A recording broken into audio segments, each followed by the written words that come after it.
Muchas gracias a la mesa directiva de MECStreams, también a la doctora Llamosa, a Leti Munive por esta invitación. Vamos a ver en este pequeño segmento que me corresponde a mí, el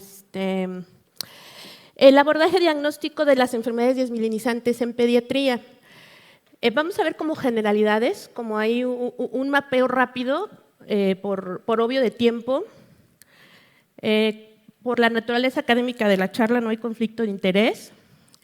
¿Qué sabemos? Que todas las enfermedades desmielinizantes del sistema nervioso central son raras en la población pediátrica, son menos frecuentes globalmente o en general que en la población adulta. Hay una incidencia de los síndromes desmielinizantes adquiridos más o menos de 0.6 a 1.66 por cada 100,000, dependiendo de la literatura que revisemos, y esto fue hecho o basado en estudios generalmente retrospectivos y observacionales. Hay un estudio de vigilancia prospectiva que se hizo de septiembre de 2009 a septiembre de 2010 en Reino Unido y se realizó en menores de 16 años, en el cual se vio que la incidencia de algún evento desmielinizante de origen inflamatorio del sistema nervioso pues se calculó en 9.83 millones por año, que es más o menos concordante con los otros estudios observacionales. Ahora, recordando un poco, digo, esto ya lo conocemos todos, ¿cómo definimos un síndrome desmielinizante adquirido? Pues bueno, es un evento desmielinizante que tiene una etiología presuntamente inflamatoria, mediada por un sistema inmune y que los signos y síntomas presentados van a estar o son dependientes de las áreas afectadas del sistema nervioso central o el área que esté afectada. También pues, se conoce como afecciones neurológicas agudas que se caracterizan por déficits que persisten por al menos 24 horas y que obviamente pueden afectar nervio óptico, cerebro, médula espinal, tronco. Y esto se asocia con mayor señal en las imágenes potenciadas en T2. Obviamente estas son definiciones globales. Pero bueno, ¿en qué niños o en la población pediátrica, en quién vamos a sospechar, ¿no? Tenemos este paciente que puede ser que nos llegue al consultorio, urgencias, nos llamen del hospital, etcétera. ¿En quién vamos a sospechar? Bueno, principalmente son estos pacientes, estos niños que presentan un déficit ya sea focal o multifocal.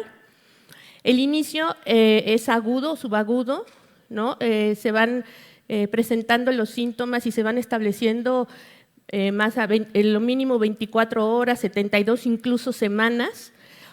Aquí importante, un poco igual que en adultos, el inicio hiperagudo nos obliga a descartar otro tipo de alteraciones neurológicas, que es importante tratar de identificar algún factor precedente, no un factor causal, sino algún antecedente que pudiera haber despertado ese sistema inmune, ¿no?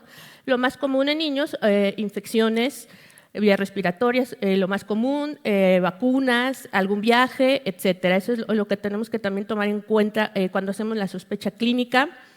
Y las manifestaciones clínicas del déficit, ya sea focal o multifocal, deben de presentarse en ausencia de un traumatismo previo, en ausencia de fiebre, que eso se especifica bien en los criterios, en ausencia de alguna alteración metabólica, aguda o crónica, y obviamente en ausencia de algún proceso infeccioso, ya sea de sistema nervioso central o algún proceso infeccioso multisistémico, que sabemos que en niños y sobre todo en niños más pequeños pudiera dar mucha manifestación de alteración del estado de alerta, ataque al estado general, y que a veces la exploración física en niños pequeños no nos deja determinar exactamente cuál es el signo que estamos viendo. Y otro punto importante en la sospecha clínica es determinar si nuestro paciente tiene o no presencia de encefalopatía. Y bueno, eso obviamente nos va guiando al tipo de síndrome desmielinizante al que nos enfrentamos. ¿Cuál es la evaluación diagnóstica inicial, ¿no? ¿Qué se recomienda? Es un poco como la evaluación que hacemos en todo paciente, ¿no? Con algunas peculiaridades.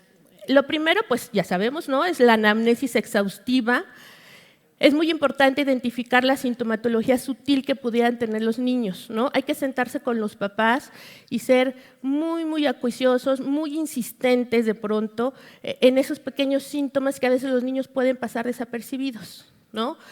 Sí llega a pasar que incluso adolescentes, cuando ya se pregunta bien, dicen, no, pues es que tenía la parestesia hace 6 meses y hace 3 meses, pero como se quitó rápido, pues ni siquiera le dicen a sus papás, ¿no? O de pronto son pacientes que consideran que es normal sentirse así cuando no son manifestaciones muy floridas. Entonces hay que ser muy insistentes, muy cuidadosos a la hora de hacer esa anamnesis. ¿Para qué? Pues para determinar si estamos ante un evento inicial o ya se tiene antecedente de algunas otras manifestaciones neurológicas.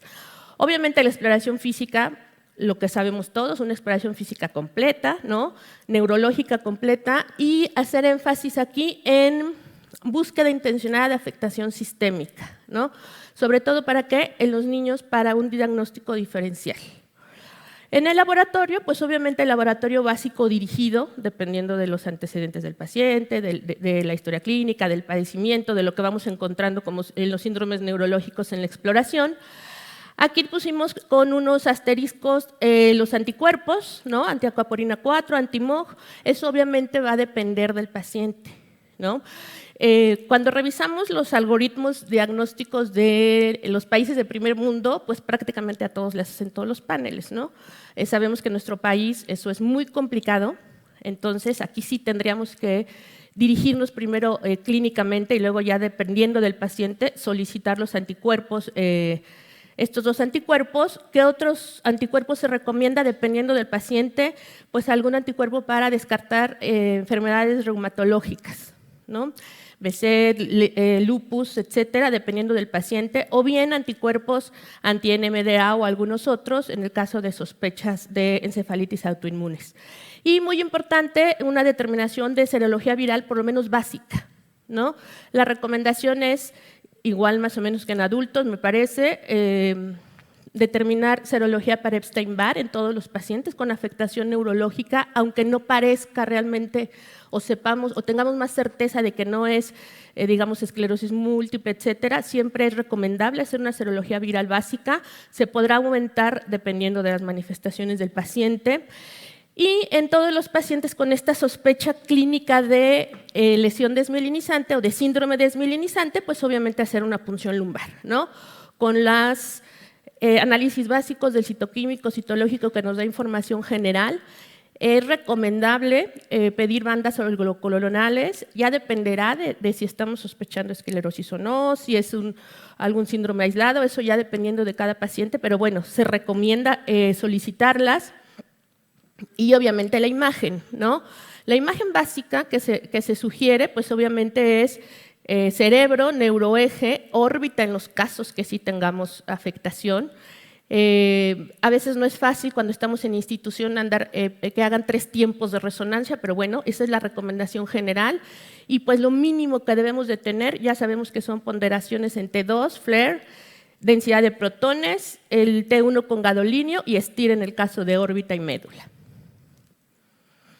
Ahora, una vez que tenemos o que hicimos este abordaje inicial, ¿qué es el siguiente paso, no? Pues tratar de identificar si estamos enfrentándonos ante un síndrome adquirido monofásico o recurrente. Y bueno, sobra decir que esto va a incidir directamente en el tratamiento, pero sobre todo en el pronóstico del paciente. Digo, ya sabemos que en la esclerosis múltiple en niños, aunque la recuperación entre eventos es mejor, la discapacidad a 10 años sigue siendo grave. Entonces, pues es muy importante de inicio ver si es monofásico o recurrente. Ya sabemos que el síndrome clínico aislado puede presentarse como una neuritis óptica, como una mielitis transversa, como algún otro síndrome de tronco o síndrome cerebeloso, y bueno, la encefalomielitis diseminada aguda, que en los niños hasta en un 90% pues es de un curso monofásico, ¿no? La realidad es que ese curso polifásico o recurrente del EMDA tiene que ser como observado con lupa para poder determinarlo así. En los recurrentes, pues bueno, esclerosis múltiple, espectro de neuromielitis óptica y MOGAD. Vamos a hablar de algunas peculiaridades, ¿no?, de estas entidades. Digo, no nos vamos a meter a explicar cada una porque cada una requiere un módulo completo, pero ya sabemos que la neuritis óptica aislada se presenta en el 25% de los niños que tienen un evento desmielinizante, digamos que es el más común. La edad de presentación promedio es entre 9 y 12 años, se presenta entre 1.5 por cada 100,000 al año. ¿Cuáles son las manifestaciones principales? Dolor ocular, sobre todo al movimiento, la presencia de cefalea, que puede ser progresiva, disminución de la agudeza visual, que puede llegar hasta un 20-200, generalmente es grave en los niños, la discromatopsia, que a veces es difícil de que los niños lo refieran de un inicio, ¿no?, que preguntar específicamente, y aún así discromatopsias como leves, digamos, a veces es complicado que la refieran. La papilitis se presenta mucho más frecuente en niños, hasta en un 69%, contra más o menos un tercio de los adultos. ¿Qué vamos a encontrar en la resonancia? Bueno, ya sabemos, engrosamiento del nervio óptico en el T1, hiperintensidades en el T2, realce con gadolíneo. En estos pacientes las bandas oligoclonales están positivas más o menos en un 15%, y globalmente estos pacientes que presentan un primer evento de neuritis óptica, un 36% progresa a esclerosis múltiple, ¿no? Por eso la importancia de darle seguimiento a estos pacientes. Y cuando tenemos pacientes, obviamente con neuritis óptica bilateral, pues debemos sospechar fuertemente de neuromielitis óptica o ahí hacer otro abordaje. ¿Qué es importante? El tener en cuenta los diagnósticos diferenciales, principalmente infecciosos, algunas cuestiones genéticas, neoplasias de órbita y enfermedades reumatológicas. Hablando de la mielitis transversa, el 20% de los síndromes desmielinizantes adquiridos se presentan como una mielitis transversa aislada. La edad de presentación promedio es de 8 años, aunque hay 2 picos, menores de 5 y más o menos 10 a 12 años, un poco más grande incluso adolescentes ya mayores. El 50% de los pacientes pueden tener antecedente de una infección previa, sobre todo de vías respiratorias superiores, 2-3 semanas antes del inicio como máximo. Y el 10% de los pacientes pediátricos que presentaron una mielitis transversa inicialmente progresa a una esclerosis múltiple. El curso puede ser agudo o puede instaurarse en forma subaguda. Que encontramos, ya sabemos, disfunción motora, sensitiva, autonómica. 60% de los pacientes pueden tener antecedente de dolor o iniciar con un dolor en zona lumbar o en zona torácica, dependiendo de dónde esté la alteración. Y muchas veces los pacientes se presentan con un síndrome medular incompleto, a diferencia a veces de los adultos o en forma más común que los adultos. Y por la naturaleza de la edad, a veces no nos permite definir clínicamente en la exploración el nivel sensitivo hasta en un 40%, ¿no? Y eso pues obviamente nos limita un poco que el paciente cumpla con todos los criterios diagnósticos, pero bueno, son cuestiones que habría que abordarlas y revisarlas de otra forma para poder llegar al diagnóstico. Puede haber presencia de dolor radicular, la presencia de dolor radicular, la reflexia y la falta de respuesta al tratamiento inicial nos obliga a hacer un diagnóstico diferencial, ¿no? a pensar en otras entidades y que no sea solamente una mielitis transversa por cuestión desmielinizante adquirida. Lesiones isointensas en T1, hiperintensas en T2. En cuanto a la encefalomielitis diseminada aguda, bueno, ya lo comentamos, es monofásica hasta el 90% de los pacientes. Se presenta más o menos en un promedio de 7.4 años, más o menos 1.3 años en estos pacientes. El 69% de los pacientes también tienen un evento desencadenante, principalmente infecciones igual y vacunas, ¿no? Ahora con COVID se vieron encefalomielitis diseminadas agudas también por infección de COVID, pocos reportes realmente por vacuna, pero por infección de COVID sí. Ya lo vimos, 50% con infección. De los pacientes con encefalomielitis diseminada, más o menos el 10%, incluso un poco menos, dependiendo de la serie que se revise, más o menos entre el 5 y 15% tal vez como máximo, progresan a una esclerosis múltiple, ¿no? Cómo se presenta, ya sabemos, el punto cardinal o es la encefalopatía. La presencia de encefalopatía sugiere fuertemente la encefalomielitis diseminada aguda, un déficit multifocal, fiebre, obviamente incluso puede haber fiebre, y la instauración de los síntomas es máximo 7 días, ¿no? A veces puede ser en 48 horas ya el paciente tiene alteración importante del estado de alerta. En el líquido cefalorraquídeo, bueno, inicialmente puede estar normal, un poco de pleocitosis. El 10% de estos niños pueden tener bandas oligoclonales en líquido. ¿Y cuál va a ser la característica de la imagen? Pues ya sabemos, parches asimétricos, bilaterales, extensos, de hiperintensidad, ponderada en T2, dentro de sustancia blanca, pueden también estar en núcleos grises, en núcleos de la base y en médula espinal. En esta imagen tenemos al mismo paciente, en las primeras imágenes en A, B y C, obviamente es en el momento agudo, y la D y la E es después del tratamiento, ¿no? Generalmente ya sabemos que la mayoría de las encefalitis diseminadas agudas tienen una respuesta favorable al tratamiento, incluso con desaparición completa de las lesiones en imagen. Los criterios diagnósticos, para recordarlos brevemente, ¿no? Un primer episodio con clínica polifocal de afectación del sistema nervioso, encefalopatía que no se explica por fiebre o alguna otra enfermedad, una resonancia alterada durante la fase aguda, que son estos 3 meses, que después de estos 3 meses no haya nuevos hallazgos clínicos, es decir, otro evento, ni clínico ni en resonancia, y las lesiones características que ya dijimos. En la esclerosis múltiple, bueno, la prevalencia ya también más o menos nos dijeron al inicio, 1.35 a 2.5 por cada 100,000, relación mujer-hombre 2.8 a 1. La neuritis óptica es la que se presenta con más frecuencia en niños relacionado a esclerosis múltiple. Puede también presentarse como un síndrome de tronco aislado, mucho más frecuente que de lo que se presenta en adultos. Ya sabemos que tiene un curso recurrente remitente en el 98%. Los niños presentan un curso inflamatorio más activo que los adultos, lo que hace que tenga mayor carga de lesiones, tiene mayor tasa de recaída que adultos, pero tiene mayor recuperación entre recaídas, aunque ya dijimos que a largo plazo la discapacidad puede ser igual. ¿Qué es importante cuando tenemos un paciente pediátrico con esclerosis múltiple? Que si desde el inicio la enfermedad es progresiva, debemos de pensar fuertemente en otros diagnósticos, ¿no? Puede haber bandas oligoclonales, aumento del índice de inmunoglobulinas G en líquido cefalorraquídeo, ya sabemos que no son específicas. ¿Qué pasa con los criterios diagnósticos? El grupo del estudio de la esclerosis múltiple pediátrica revisó los criterios de McDonald de 2010, ¿no?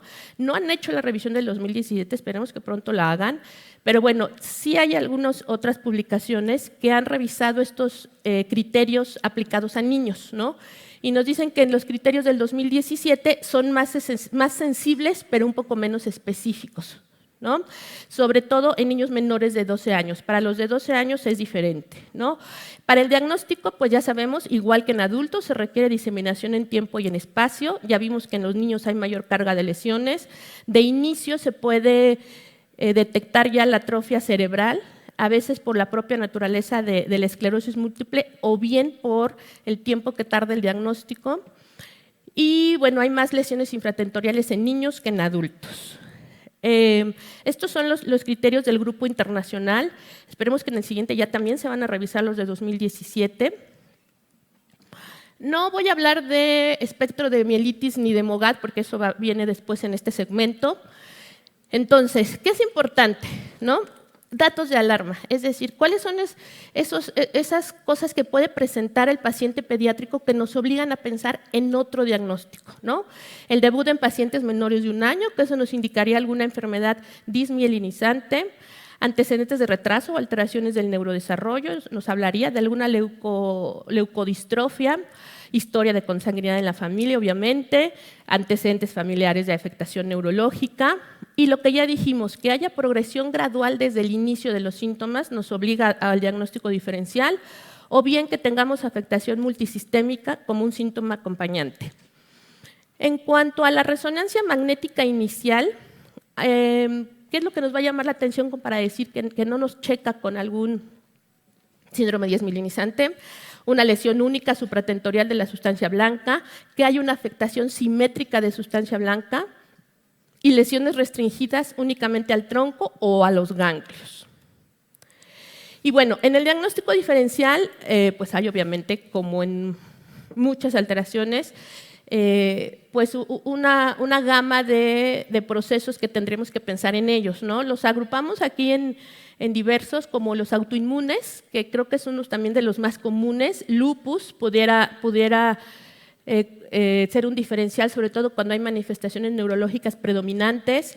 Algún tipo de encefalopatía aguda dependiente de anticuerpos como anti-NMDA, etcétera. Un BSET, una angeitis primaria del sistema nervioso central. Las vasculitis sistémicas también pueden ser un diagnóstico en el cual pensar en niños comúnmente. Variantes de Guillain-Barré, ¿no? Miller-Fisher, algunas otras cosas que pudieran de pronto llegar a confundirnos. Cerebritis posinfecciosa.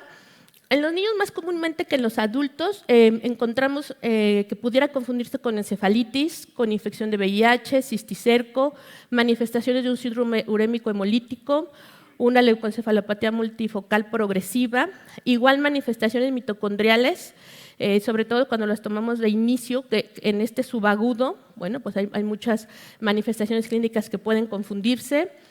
En cuanto a la toxicidad, obviamente alteraciones de quimioterapia, ¿no? Tratamiento con metrotrexate, cisplatino a veces, vincristina en algunas ocasiones nos puede llegar a dar estas lesiones hiperintensas en la resonancia, mielonilisis extrapontínea, migrañas, Cadacil, alguna neoplasia como el linfoma, neoplasias de órbita que nos pudieran ahí disminuir la agudeza visual, etcétera. En cuestiones nutricionales, deficiencia de vitamina B12, deficiencia de cobre, mucho menos común que en adultos, pero bueno, hay que tomarlas en cuenta. Y obviamente las leucodistrofias hereditarias. Aquí, bueno, son unas imágenes de diagnósticos diferenciales, ¿no? En la letra A, un paciente con Cadacil, en la letra B, ahí nos marca cuáles son las alteraciones, neuropatía óptica de Leber, una incontinencia pigmentia en la C, en la D, paciente con migraña, ¿no? Ataques comunes de migraña, en la E, una paraparesia espástica hereditaria con signo de oreja de lince. Eso es en cuanto a lesiones cerebrales como más focalizadas. En lesiones difusas, también podemos encontrar leucoencefalopatía hemorrágica aguda. En esta imagen de la letra A, ya esta es la última, fue secundaria salmonela, mitocondropatías, neuropatía axonal gigante, panencefalitis subesclerosante aguda. Ahora probablemente las empecemos a ver otra vez después de que ya las mamás no quieren vacunar a sus niños de sarampión. Encefalitis anti-NMDA, glioma. Ya. Nada más para recordar, esta es la última diapositiva, un algoritmo general, como recapitulando todo lo que dijimos, donde vienen los estudios iniciales, ver si es monofásica o recurrente, importante determinar si tiene encefalopatía y de ahí, dependiendo de los hallazgos de resonancia, pues ya haremos el diagnóstico y el tratamiento. Muchas gracias. Gracias. Karina, muchas gracias.